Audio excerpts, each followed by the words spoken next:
As my audience knows, I had spent the better part of a half a century as a Democrat, including seeking this Commonwealth's highest office as one.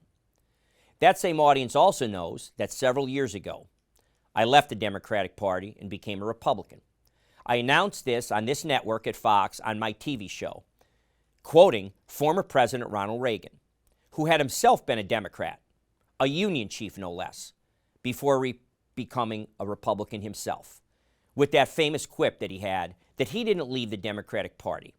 It had left him. I felt the same way. It had seemed that my old party had been taken over by the far-left progressive radicals like the Squad, a small but vocal minority. They were forcing the larger majority of moderate Democrats to accept theories and objectives that were scientifically suspect and factually distorted by virtue signaling concepts like critical race theory in schools, gender ideology in schools, grade schools even, defund the police, shutting down energy production, the Green New Deal, open borders, decriminalizing heroin, cocaine, and other Class I narcotics, and by not prosecuting crime, to name a few. I'd had enough of the tail wagging the dog. And sadly now, with Republican self-destructive behavior writ large, I'm beginning to get the same feeling about my new party. We have a front-runner for president, the former President Donald Trump, who seems to have a much clearer path to prison than the White House, with an excellent field of Republican candidates who could each make a winning case to the American people, with the proper focus being on prime issues like the failed Democratic policies of the Biden administration and the progressive socialists that have hijacked that party being the issue. Instead, the Republicans seem intent on nominating the one person, Trump, who not only may be declared ineligible for the office, but also push all of the Democratic failures off the front page and make the election a referendum on him and the surrounding chaos only he can uniquely deliver.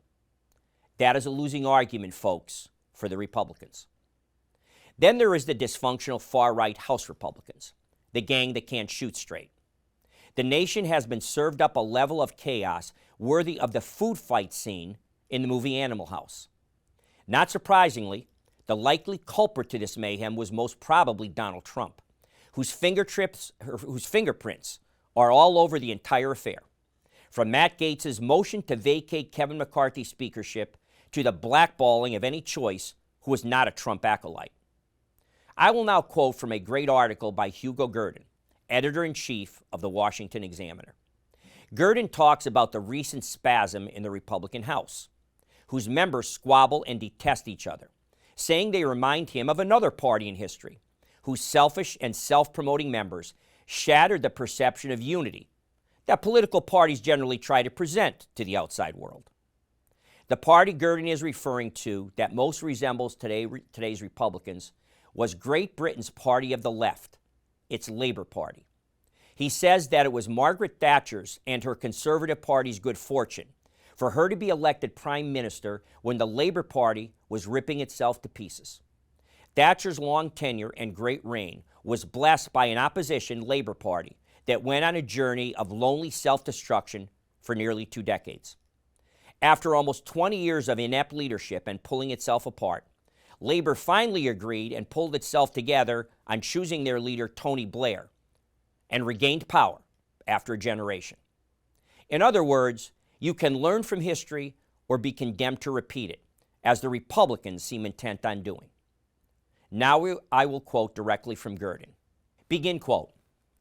In the United States, the party that goes in for self-immolation is the Republican Party. They are like Labour in Great Britain. They are ripping each other's throats out over personal and ideological pet causes. In failing to choose a Speaker of the House of Representatives, they seem to know only whom they hate and what they refuse to accept, not what or whom they want. They seem distinctly uncomfortable being in the majority and are doing their level best to win back the minority in 2024. It's a contemptible sight, one that produced an unusually clear flash of anger from the GOP's soft-spoken electoral guru, Karl Rove, who spent his career showing Republicans how to win. At the presidential level, Republicans seem to be doing the same thing, passing over their array of competent candidates who'd be odds on to beat Biden and going instead for Donald Trump, the baggage-laden former president who may be the only plausible nominee with a solid shot at losing to the hapless and unpopular Biden. Do Republicans actually want to win? Question mark. It doesn't look like it. That's a separate question from whether they should win, but it is one they need to ask themselves. End quote.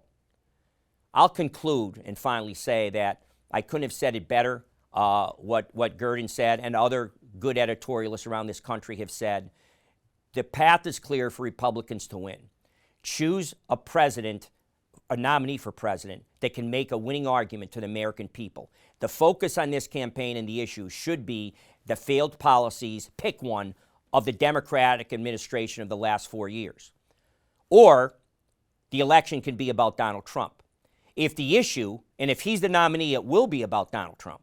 And if he's the issue, that is not a notion, and that's not an issue that is a winnable one for Republicans around this country. It should have been made clear 2 years ago when a Republican red wave crashed on the shore and on the beach because of the intervention of Donald Trump all over the country, especially in Pennsylvania.